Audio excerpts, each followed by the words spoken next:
Okay, new topic. हमको जो ampere circular loop का हमने इक्वेशन निकाला था, वो इक्वेशन था close integration B into D L, means के मैग्नेटिक फील्ड का line integrals is equal to होता म्यू नॉट और समेशन ऑफ आई। तो वो जो हमारी एप्लीकेशन हमको ये यूज़ करके सभी हमको एप्लीकेशन देखने के बाद magnetic field due to straight current carrying wire, हमारे पास एक स्टेट करंट कैरिंग वायर है ऐसा कि भाई मैंने यहाँ पे एक स्टेट कैरिंग वायर मैंने ऐसा ड्रॉ कर दिया, तो इसमें से हमारी करंट जा रही है आई, इसमें से हमारी करंट जा रही है आई। देन आफ्टर मेरा पॉइंट पी है यहाँ पे, ये पॉइंट पी में मुझे फाइंड आउट करनी है मैग्नेटिक फील्ड, ठीक है। तो मैं क्या करता हूँ कि भाई ये यहाँ से लेके यहाँ तक का डिस्टेंस मैं कंसिडर कर लेता हूँ capital R, capital R. Then after मैं क्या करता हूँ, यहाँ पे मैंने एक स्मॉल एलिमेंट कंसिडर किया, the small element length is D L, और इसमें से जो करंट जा रही है इसलिए उसको हम बोलेंगे current element I D L. तो current element I D L से लेके पॉइंट पी तक का जो डिस्टेंस है उसको मैंने कनेक्ट कर दिया, तो उसको हम बोलते हैं small R, this distance is a small R, ठीक है। देन आफ्टर यहाँ से लेके यहाँ तक भी मैं उसको कनेक्ट कर देता हूँ ऐसे, ऐसे मैंने यहाँ पे कनेक्ट कर दिया। और यहाँ पे जो एंगल बन रही है वो एंगल मैंने सपोज के मान लिया कि भाई this angle is a small D phi angle. कौन सा एंगल है भाई? डी फाई एंगल, ठीक है। और देन आफ्टर मैं क्या करता हूँ, यहाँ से मैंने ऐसा है कि यहाँ पे परपेंडिकुलर ड्रॉ किया, देखो ऐसा मैंने यहाँ पे परपेंडिकुलर ड्रॉ किया, ऐसे 90 डिग्री बना रहा है, ठीक है। और एक पॉइंट को मैं नाम दे देता हूँ कि भाई दिस पॉइंट इज सी और डी पॉइंट, यहाँ पे मैंने नाम दे दिया सी और डी। देखो ये ट्रायंगल को मैं यहाँ पे ऐसे ड्रॉ करता हूँ, ऐसा यहाँ पे ट्रायंगल बन रहा है, आप देख लीजिए। ओके, तो यहाँ पे है सी डी और यहाँ पे है आपका मीन्स के हाइपो डी एल, और यहाँ पे एंगल है आपका थीटा, तो यहाँ पे आपका एंगल बन रहा है थीटा एंगल, ठीक है। ओके, देन आफ्टर देखिए कि भाई ये जो एंगल बन रही है वो एंगल पूरे की पूरी को मैं बोलूँगा फाई टू, क्या बोल सकता हूँ फाई टू। क्यों फाई टू? क्योंकि ये एंड से मैं ऊपर में यहाँ से भी एक लाइन में खींचूंगा और यहाँ पे जो एंगल बन रही है वो एंगल को मैं बोलूँगा भाई phi one, this angle is a phi one, ख्याल है आपको। और यहाँ पे मीन्स का आपने स्मॉल एलिमेंट कंसिडर किया हुआ है, तो गिवन पॉइंट पी पे आपको मैग्नेटिक फील्ड का इफेक्ट फाइंड आउट करना है। तो हमारे पास कौन सा इक्वेशन है भाई? बायो-सावर्ट लॉ का, इसके बायो-सावर्ट ने आपने जो इक्वेशन दिया था वो इक्वेशन को हम यूज़ करेंगे, क्योंकि वो इक्वेशन हमारा एक स्टेट कंडक्टर के लिए नहीं था, बार कोई भी कंडक्टर के लिए उसने बताया था। तो हम यहाँ पे इक्वेशन इस्तेमाल करते हैं कि भाई D B is equal to mu naught, हमारा करंट एलिमेंट है I D L, current element है आई डी एल, और यहाँ पे एंगल बन रहा है भाई थीटा एंगल। देखिए किसकी बीच का थीटा एंगल? आई डी एल और आर की बीच का थीटा एंगल। तो मैं यहाँ पे लिखता हूँ साइन थीटा और upon 4 pi R square, upon 4 pi R square. Okay, तो आपका जो गिवन डेटा दिया हुआ है ना, तो गिवन डेटा में ओनली फॉर आपको कैपिटल आर ही दिया हुआ है, कैपिटल आर दिया हुआ है। आपकी गिवन क्वांटिटी मैं यहाँ पे लिख देता हूँ, ठीक है। आपको गिवन क्वांटिटी में एक तो करंट आई दिया हुआ है, then after length of current is extend from, means के आपकी जो लेंथ है ना, ये लेंथ ऑफ करंट आपकी एक्सटेंड हो रही है 5.1 से लेके 5.2 एंगल तक, ठीक है। ये हमारा 5.1 एंगल है और 5.2 एंगल, 5.2 हमने यहाँ पे नेगेटिव लिखा है, मैं नेगेटिव भी लिख सकता हूँ क्योंकि वो मीन्स के ए वाली लाइन से वो नीचे का एंगल है, इसलिए मैं नेगेटिव भी लिख सकता हूँ, ठीक है। देन आफ्टर आपको एंगल दिया हुआ कि भाई 5.1 से लेके -5.2, ये उसकी लेंथ, हम लेंथ भी कंसिडर उसको कर सकते हैं, length of conducting wire, length of conducting wire, ठीक है। और दूसरा एक नॉर्मल डिस्टेंस, आपको नॉर्मल डिस्टेंस आर दिया हुआ है, नॉर्मल डिस्टेंस आर, और म्यू नॉट अपॉन 4 पाई की वैल्यू आप जानते हुए हो। देखिए कि ये ऐसा हमारे पास इक्वेशन है, इसमें से कौन कौन सी वैल्यू आपको रखनी है वो आपको याद में रखना है, ठीक है। देखो आपको एक गिवन डेटा है कि भाई इसमें करंट आई आपको दिया हुआ है, तो करंट आई तो है, तो करंट आई आप रख सकते हो, ठीक है। ध्यान आप 5.1 - 5.2, तो ऐसा तो यहाँ पे आपको दिख नहीं रहा, तो ऐसा आपको यहाँ पे लाना पड़ेगा। ध्यान आप म्यू नॉट अपॉन 4 पाई, तो म्यू नॉट अपॉन 4 पाई भी आपको रखना पड़ेगा, और कैपिटल आर डिस्टेंस भी यहाँ पे आपको लाना पड़ेगा, स्मॉल आर डिस्टेंस आपको हटाना पड़ेगा, डी एल साइन थीटा भी आपको हटाना पड़ेगा, ख्याल आया? ओके, तो मैं पहले डी एल साइन थीटा को हटाता हूँ। कैसे हटाता हूँ? आप देखिए कि भाई ए वाला जो कॉन्सेप्ट है, ए वाला कॉन्सेप्ट, ए ट्राइंगल वाला कॉन्सेप्ट, ठीक है। तो आप यहाँ पे देखिए भाई दिस इज थीटा एंगल बन रही है, अगर मुझे साइन थीटा हटानी है तो व्हाट इज साइन थीटा? तो यहाँ पे sine theta is equal to होती है कि भाई sine theta is equal to perpendicular C D upon D L, perpendicular C D upon D L.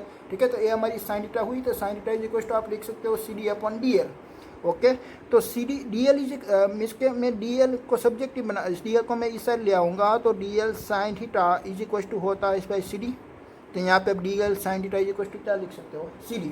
तो आपका इक्वेशन में साइन थीटा कैंसिल आउट हो गया। देखिए भाई D B is equal to mu naught I D L, यहाँ पे मैं लिख देता हूँ सी डी 4πr², 4πr²। चला है आपको। देन आफ्टर आपको कौन सा एज्यूम करना है, देखिए आपको अभी एज्यूम करना है, मैं जो रेड वाला मैं ड्रॉ करता हूँ ए और ए, तो ए में यहाँ पे मैं ड्रॉ कर देता हूँ, देखिए ऐसा। तो यहाँ पे एंगल है डी फाई एंगल, और ए वाली जो डिस्टेंस है वो डिस्टेंस है आर, और यहाँ पे आपने सी और डी कंसीडर किया हुआ है।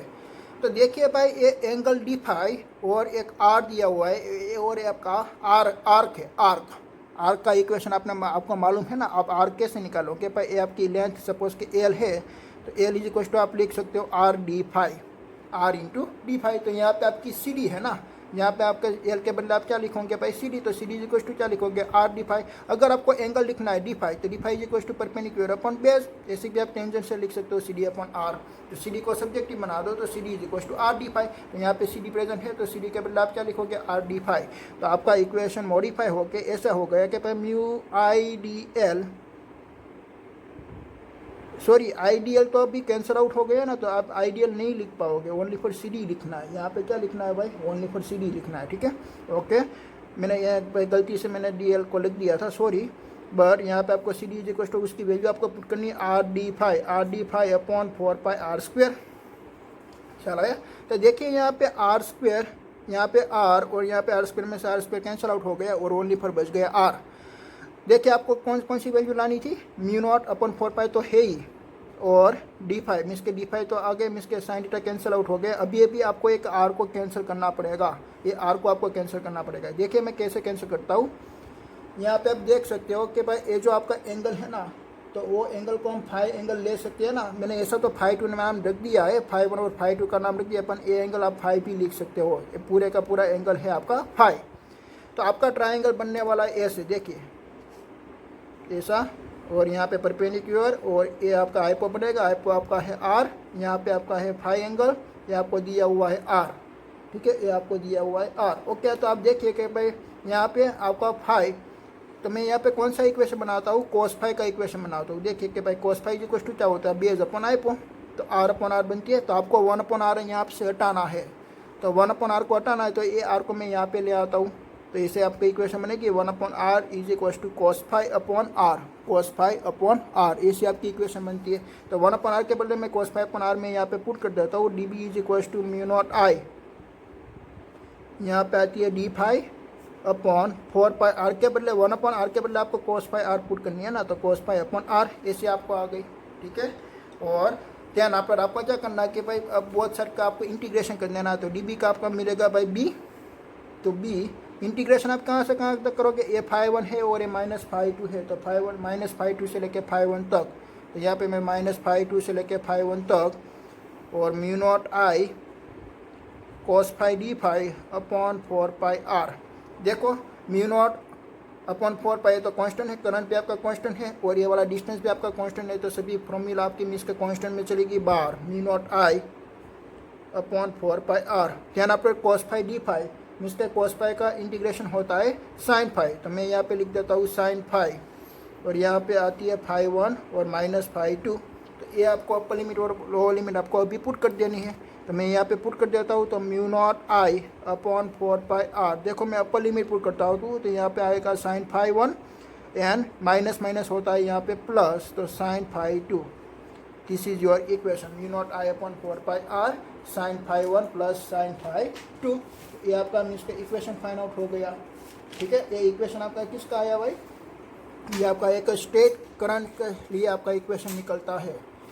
देन आफ्टर उसका आपको एक स्पेशल केस दिखना है, स्पेशल केसेस आपको देखना है।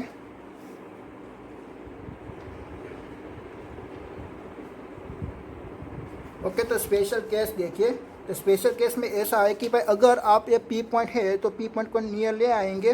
तो देखिए मैं यहाँ पे एक फिगर ड्रॉ करता हूँ, ऐसे आपकी एक आई करंट है, और यहाँ क्या आपका पी पॉइंट था, तो ऐसे आपको यहाँ पे एंगल बनता था। तेना पर मैं क्या करता हूँ, पी पॉइंट को यहाँ पे ले आता हूँ। देखिए तो ए से एंगल बनता है, तो ए एंगल आप देखिए, ऐसा एंगल वो ए एंगल, तो आपका एंगल इंक्रीज होता जाता है। ऐसे मैंने ऐसे यहाँ पे ले आया, तो यहाँ पे एंगल कितना बनेगा भाई 90 डिग्री। और यहाँ से लेके ऐसे कि मैं ड्रॉ करूँगा तो ए बी एंगल कितना बनेगा भाई 90 डिग्री। तो ए वाला एंगल हमारा क्या था भाई 5 1, और ए वाला एंगल हमारा क्या था 5 2, तो 5 1 इज इक्वल टू 5 2 मिल गया। ठीक है, तो यहाँ पे बोथ आर इज सेम हो गए, 5 1 इज इक्वल टू 5 2। तो हम फर्स्ट केस में क्या लिखते हैं कि भाई P is very close to conductor, P is very close to conductor, very close to conductor. हम उसको वेरी क्लोज टू कंडक्टर रख देते हैं, तब क्या होता है भाई, यहाँ पे हमारा 5 1 is equal to 5 2 is equal to 90 degree हो जाएगा। तब आपका इक्वेशन में क्या मॉडिफाई होगा, देखिए तब आपका इक्वेशन बनेगा mu naught I upon 4 pi R. यहाँ पे साइन 90 मीन्स के 5 1 आपको पुट करना है साइन 19, तो साइन 19 इज इक्वल टू होता है 1, और दूसरा भी होता है 1 1 1 प्लस 2, तो mu naught I upon 2 pi R हो जाता है, mu naught I upon 2 pi R. ख्याल आया आपको। और दूसरा मैं केस लिखता हूँ, दूसरा केस क्या है कि भाई 1 and close but near any 1 and. ठीक है, तो एक केस है कि भाई ऐसे देखो, यहाँ से ऐसा हमारा पी पॉइंट यहाँ पे है, 1 पॉइंट के नियर है। ठीक है, 1 पॉइंट के नियर है, तो आप यहाँ से ऐसे आप देख सकते हो, तो ए एंगल आपका बनेगा 0 और ए एंगल आपका बनता है 90 डिग्री। ठीक है, तो 5 1 आपका बनेगा भाई 0 डिग्री यानी 5 2 आपका बनेगा 90 डिग्री। ख्याल आया कैसे, देखो ये आपका मीन्स का कंडक्टर है, ये कंडक्टर आपका यहाँ पे मैं ड्रॉ किया हुआ है कि भाई आई करंट जा रही है, तो आपका गिवन पॉइंट यहाँ पे था, तो आपका गिवन पॉइंट यहाँ पे नहीं है, अभी यहाँ पे है, एक एंड से नियर, एक एंड से नियर बट वेरी क्लोज है। कैसा है, वेरी क्लोज। तो देखो ऐसे आपका यहाँ पे बनेगा, तो यहाँ से ऐसे देखें तो ये तो 0 डिग्री बन रहा है, तो 5 1 इज इक्वल टू तो 0 बन रहा है। पर यहाँ पे देखिए यहाँ पे 5 2 कैसा बन रहा है, 5 2 इज इक्वल टू आपका 90 डिग्री बन रहा है। चल आया, 5 1 इज इक्वल टू 0 और 5 2 is equal to 90 degree. Then after आपका बी का इक्वेशन क्या बनेगा, देखो 5 1 तो आपका 0 हो गया, तो साइन 0 इज इक्वल टू 0 और साइन 19 इज इक्वल टू 1 होती है। तो आपका इक्वेशन बनेगा mu naught I upon 4 pi R, mu naught I upon 4 pi R. Then after तीसरा केस आप क्या कंसिडर कर देते हो, ऑन दी एक्सिस पे ले ले, तो ऐसा कंडक्टर है ऑन दी एक्सिस मीन्स का आपका गिवन पॉइंट पी यहाँ पे है। अगर गिवन पॉइंट पी आपका यहाँ पे है, तो ये देखिए एंगल कितना होता है भाई 0 डिग्री, और यहाँ से लेके यहाँ तक का एंगल कितना होता है 180 डिग्री। ठीक है, तो यहाँ पे 0 5 1 is equal to 0 degree and 5 2 is equal to 180 degree, तो साइन 0 इज इक्वल टू 0 होता है, और sine 180 is equal to also 0 होती है। ठीक है, तो ये बहुत सारी 0 0 हो गई। तो देन आफ्टर क्या होगा कि भाई यहाँ पे आपकी जो टोटल मैग्नेटिक फील्ड लाइन मिल रही है B is equal to mu naught I upon 4 pi R, यहाँ पे 0 प्लस 0, तो आपकी टोटल मैग्नेटिक फील्ड लाइन मिलेगी आपको 0। ये आपका था स्पेशल केस। ठीक है, ओके, आपको मालूम पड़ा कि भाई कैसे मैंने इक्वेशन निकाला। बट आपको क्या याद रखनी है, ये वाली फॉर्मूला याद रखनी है फॉर नीट की एग्जाम के लिए। ख्याल आया, आपकी नीट की एप्लीकेशन में मीन्स के कोई ऐसा न्यूमेरिकल है कि आपको एक स्टेट कंडक्टर दिया हुआ है और ये 5 1 और 5 2 की आपको वैल्यू दी हुई है, और आपके गिवन पॉइंट पे आपको मैग्नेटिक फील्ड फाइंड आउट करना है, तब आप ये वाला इक्वेशन आप यूज़ कर सकते हो। ठीक है, कि भाई mu naught I upon 4 pi R sine 5 1 plus sine 5 2।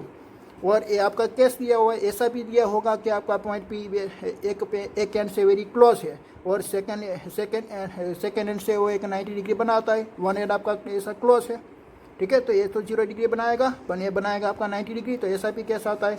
दूसरा केस ऐसा भी आता है कि भाई आपका जो मीन्स के पी एन है वेरी क्लोज है, पी एन वेरी क्लोज है, तो क्लोज होता है तो यहाँ पे 90 डिग्री और यहाँ पे भी 90 डिग्री बनता है, तो उसका इक्वेशन ऐसे आएगा। और 1 हैंड है तो उसका इक्वेशन ऐसे आता है। ख्याल आया, और 1 की एक्सिस पे है तो वहाँ पे तो आपकी मैग्नेटिक फील्ड मिलने नहीं वाली है। ठीक है, ओके, तो ध्यान अपने यहाँ पे बुक में सभी इक्वेशन मैंने जो डिराइव किए हैं वो हम देख लेते हैं। ठीक है, तो magnetic field due to the current carrying a wire is the finite length at the point P is the situation at the normal distance R is. तो ऐसा ही हमने यहाँ पे कंसिडर किया हुआ था। ख्याल आया, ओके। तो यहाँ पे देखिए कि भाई ये हमारा कंडक्टर है और हमने पॉइंट पे यहाँ पे कंसिडर किया 5 2 और 5 1। आप कोई भी ले सकते हो, मैंने यहाँ पे 5 1 लिया था और यहाँ पे 5 2 लिया था। ठीक है, ओके। तो इसका इक्वेशन निकला था mu naught I upon 4 pi sine 5 1 plus sine 5 2। But if the P point is lies symmetrically on the perpendicular bisector. आपको यही इक्वेशन याद रखनी है। आपको मैंने जो डेरिवेशन करवाया ना वो आपको याद नहीं रखा, पर वो कैसे इक्वेशन आया अब आपको मालूम पड़ा होगा। ठीक है, क्योंकि ये जो थियरी है ना, वो थियरी हमारी गुजरात बोर्ड में नहीं थी, इसलिए गुजरात बोर्ड के जो स्टूडेंट थे तो उसके लिए मैंने यहाँ पे एक थियरी आपको इसका स्टडी करवाया है, तो भाई कैसे उसका इक्वेशन आता है, ठीक है। तो ऐसे मैंने यहाँ पे इक्वेशन निकाल लिया था। तो यहाँ पे देखिए भाई सिमेट्रिक है, तो सिमेट्रिक का क्या मीनिंग होता है, पॉइंट पी आपका यहाँ पे है, पॉइंट पी आपका यहाँ पे, तो दोनों एंगल आपका सेम हो गए, तो 5 और 5 2 बोथ आर सेम। तो यहाँ पे आप 2 sin 5 लिख सकते हो ना, ये दोनों तो सेम है, तो आपका यहाँ पे 2 sin 5 अपॉन 4 पाई आर और म्यू नॉट आई sin 5 अपन यहाँ पे हो जाएगा 2 पाई आर। बट ये दोनों एंगल कितना बनेगा भाई, 90 डिग्री बनेगा, तो अब उसका आंसर आएगा mu naught I upon 2 pi R. When the wire xy is the infinite length, but the P point is lies near the n x or y, then phi1 is equals to 0 degree and phi is equals to 90 degree. आपका एक point is near the 1 n है, तो phi1 is equals to 0 आएगा और phi is equals to 90 degree आएगा, तो mu naught I upon 4 pi R ऐसा equation आपका बनता है, ठीक है।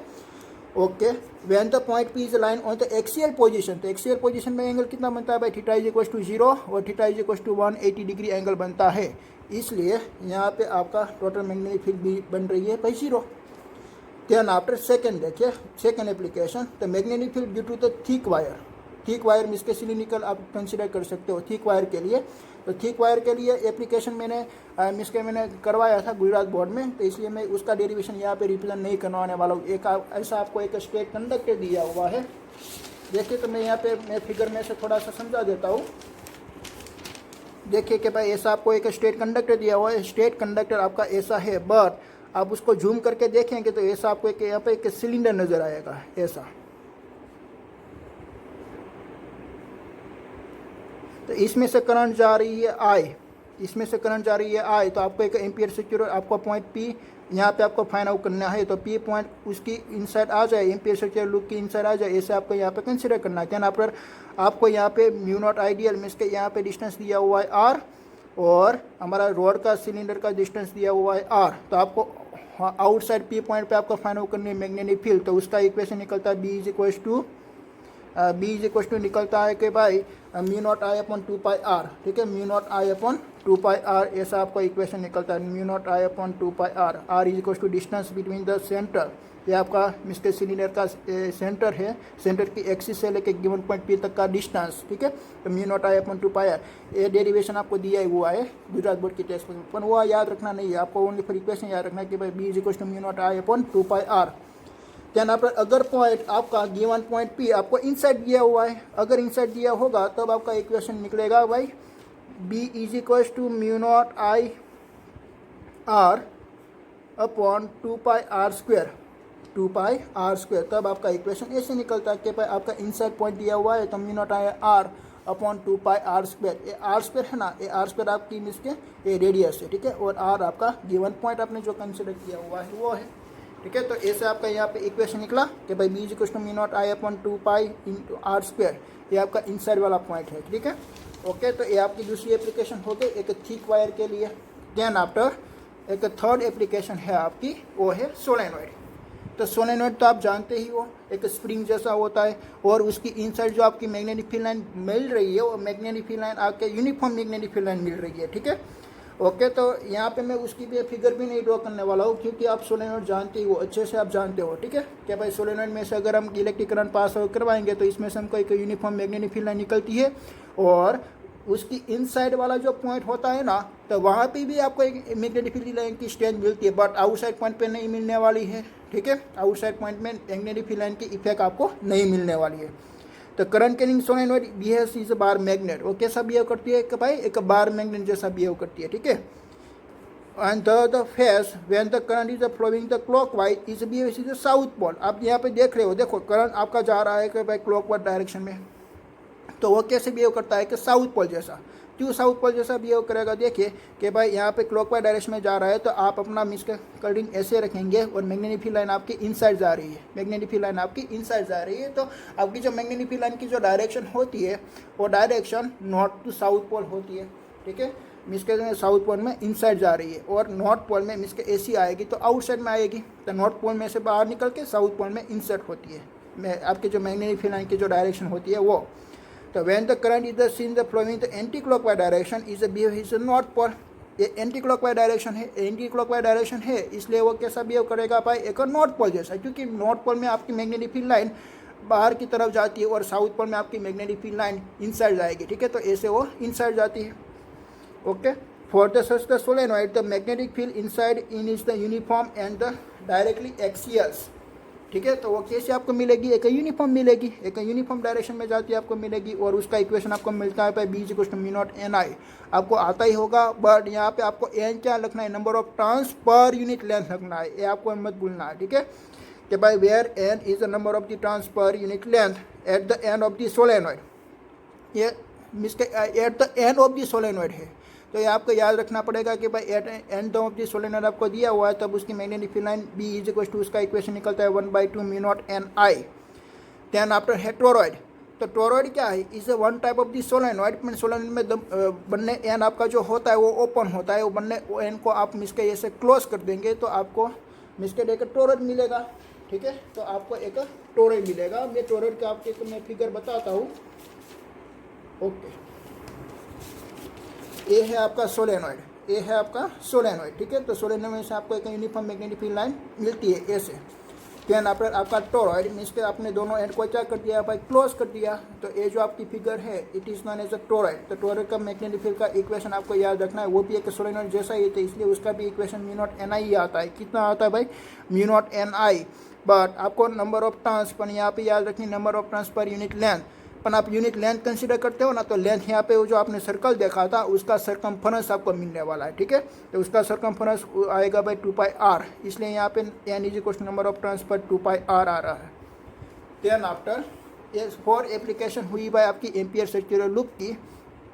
देन आफ्टर एक दूसरा फोर्स की इक्वेशन आपको फाइंड आउट करनी है, force on a moving charge in a uniform magnetic field, force on a moving charge in a uniform magnetic field, अगर कोई एक मीन्स के एक मूविंग चार्ज पार्टिकल है एक यूनिफॉर्म मैग्नेटिक फील्ड लाइन में जा रहा है, तो इस पर कितना फोर्स लगने वाला है, ख्याल आया। मैं यहाँ पे ड्रॉ करता हूँ कि भाई ऐसी यहाँ पे कोई एक यूनिफॉर्म मैग्नेटिक फील्ड लाइन है, मैं सिंबल कैसा ड्रॉ किया है, inside going to paper, inside going to paper, ऐसा को मैंने यहाँ पे सिंबल ड्रॉ किया हुआ है।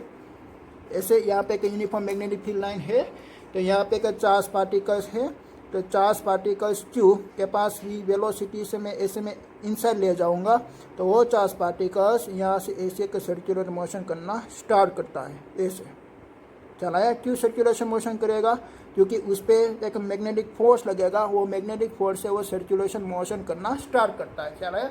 तो मैग्नेटिक फोर्स जो लगता है, वो मैग्नेटिक फोर्स की जो वैल्यू होती है, वो मैग्नेटिक फोर्स की वैल्यू किसकी वैल्यू पे वो डिपेंडेंट है, वो आपको अभी स्टडी करना है, क्या लाया। ओके, तो वो डिपेंडेंट है कि भाई आपने उसका इक्वेशन निकाला, आप जानते ही हो F is equal to Q V B. अगर हम एक चार्ज पार्टिकल्स को एक वी वेलोसिटी के साथ एक यूनिफॉर्म मैग्नेटिक फील्ड में लाते हैं, तब उसमें एक फोर्स लगता है क्यू वी बी। वो फोर्स लगता है तो वो एक्सेलरेशन नहीं करेगा, बट वो क्या करता है कि भाई एक उसकी डायरेक्शन चेंज करके करके वो एक इसके सर्कुलर मोशन में मूवमेंट करना स्टार्ट कर देगा, चला है। तो F M is equal to Q V B, ठीक है, F M is equal to Q B. देखो कि भाई एक चार्ज पार्टिकल को जाना था एक स्ट्रेट डायरेक्शन में, तो उसकी वेलोसिटी से परपेंडिकुलर डायरेक्शन में यहाँ पे एक फोर्स लगा, तो ये ऐसे मुड़ गया। देन आफ्टर उसको जाना था ऐसे, तो वापस यहाँ पे एक फोर्स लगा, तो वापस वो यहाँ पे मुड़ गया, वापस यहाँ पे फोर्स लगा तो वापस मुड़ गया, तो ऐसे ऐसे यहाँ पे एक सर्कल में वो रोटेट करना स्टार्ट हो गया, ठीक है। ओके, तो उसमें जो फोर्स लगा तो फोर्स की वैल्यू आएगी by Q V B. The direction of the force is given by the rules of the vector product. उसकी डायरेक्शन आप उसके रूल्स ऑफ वेक्टर प्रोडक्ट से आप फाइंड आउट कर सकते हो, ठीक है। आप ऐसा थंब इसके राइट हैंड थंब रूल्स भी आप यूज़ कर सकते हो। देखिए एफ एम और ए है आपकी मैग्नेटिक फील्ड लाइंस, ठीक है। एफ एम ए फोर्स की डायरेक्शन, ए आपकी में इसके एफ एम इसका मैग्नेटिक फील्ड की डायरेक्शन, और ए आपकी है वेलोसिटी की डायरेक्शन। एफ एम इसके force magnetic field and this is the velocity की डायरेक्शन। तो देखिए यहाँ पे कि आपकी वेलोसिटी ऐसी जा रही थी, आपकी किसकी डायरेक्शन है भाई, ये आपके मैग्नेटिक फील्ड की डायरेक्शन, तो मैग्नेटिक फील्ड लाइन ऐसी है और आपकी वेलोसिटी ऐसी है, तो उस पर फोर्स लगने वाला भाई इस डायरेक्शन में, इस डायरेक्शन में लगेगा, तो वो ऐसे से मुड़ेगा। चला है, मैंने आपको ऐसे मुड़ दिया है, ठीक है। इसके वो एक बनाएगा भाई एक सर्कल ही, वो क्या बनाता है, एक सर्कल ही बनाता है। तो यहाँ पे इसके ऐसे आएगा ना, तो यहाँ पे इस डायरेक्शन में फोर्स लगेगा, बिकॉज यहाँ पे जो आउटवर्ड डायरेक्शन में जो मैग्नेटिक फील्ड लाइन होती है, तो वो इस डायरेक्शन में मुड़ेगा, ठीक है। Okay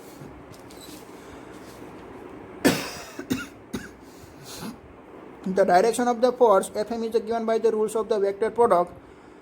The force Fm is 0 if either the b is equals to 0, कब b is equals to 0 होती है तब वो 0 होता है, कब आपके चार्ज के पास वेलोसिटी नहीं होती है तब उसमें फोर्स 0 लगने वाला, जब तक charge is equal to q is equal to 0 होता है तब। और ध्यान आप वो कब डिपेंडेंट है, the particle is neutrally the particles theta is equal to 0 degree और 180 डिग्री, क्योंकि यहाँ पे फोर्स एक वेक्टर क्वांटिटी होती है और यहाँ पे v क्रॉस p दिया हुआ है, तो v cross p means Q B sine theta आप लिख सकते हो। तो क्यू बी साइन थीटा का क्या मीनिंग होता है कि भाई वेलोसिटी और मैग्नेटिक फील्ड लाइन की जो डायरेक्शन होती है वो डायरेक्शन आपकी मीन्स के बने की पैरेलल और एंटी पैरेलल जब होती है, पैरेलल और एंटी पैरेलल जब होती है, अगर आपने ये चार्ज पार्टिकल्स को ऐसे नहीं जाने दिया बट आपको चार्ज पार्टिकल्स को ऊपर से आपने फेंका और ऐसे जाने दिया, तो मैग्नेटिक फील्ड लाइन भी ऐसे जा रही है और पार्टिकल भी आपका ऐसे जा रहा है डाउनवर्ड डायरेक्शन में, तो दोनों की डायरेक्शन तो सेम हो गई, तो उसकी बीच का जो एंगल फाइंड आउट हो रहा है वो एंगल आपका थीटा इज इक्वल टू 0 मिल रहा है। यहाँ पे क्या कंपलसरी होना चाहिए कि भाई वेलोसिटी एंड मैग्नेटिक फील्ड की लाइन का जो एंगल होता है थीटा, तो थीटा एक परपेंडिकुलर होना चाहिए, परपेंडिकुलर टू ईच अदर होना चाहिए, क्या तो कोई एंगल बनाना चाहिए, तब भी आपका चार्ज पार्टिकल्स एक रोटेशन मोशन में यहाँ पे मूवमेंट कर सकता है। ख्याल आया?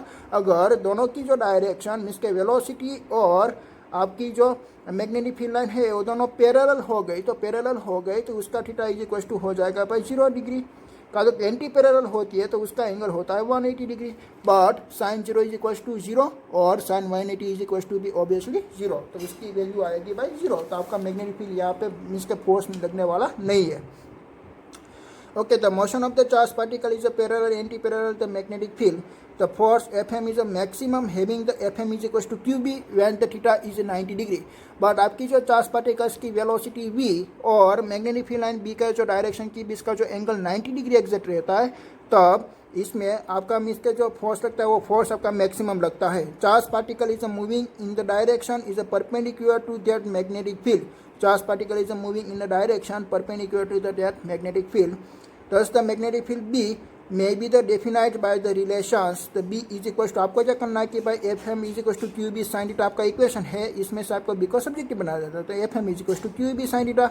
यहाँ पे आपकी SI unit 1 tesla, 1 tesla is equals to आप क्या लिख सकते हो भाई, फोर्स का यूनिट होता है न्यूटन्स, देन आपका चार्ज का यूनिट होता है एम्पियर इन टाइम और वेलोसिटी का यूनिट होता है भाई मीटर पर टाइम, तो ये टाइम कैंसिल आउट हो गए, तो ऐसे आपको यहाँ पे इक्वेशन निकला, टेस्ला का यूनिट निकला भाई newton upon ampere upon metre square.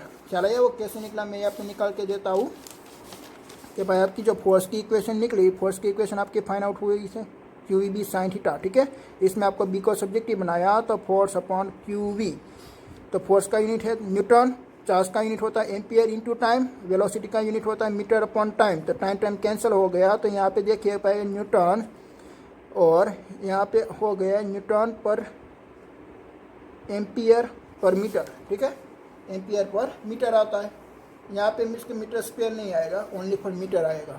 ख्याल आया? क्योंकि यहाँ पे आप देख सकते हो कि भाई बी को आपने सब्जेक्टिव बनाया तो फोर्स अपॉन क्यू वी, तो फोर्स का क्या होता है, मीन्स के फोर्स का होता है न्यूटन, यानी आप क्यू वी मीन्स के I Q is equal to I T, तो ए टी आप लिख सकते हो, और वेलोसिटी है ना, तो वेलोसिटी का होता है भाई लेंथ अपॉन होता है ना, तो यहाँ पे एल अपॉन टी आएगा, एल अपॉन टी, तो मीन्स के मीटर आएगा, तो मीटर अपॉन टी आप लिख सकते हो, ठीक है, मीटर अपॉन टाइम टी, ठीक है।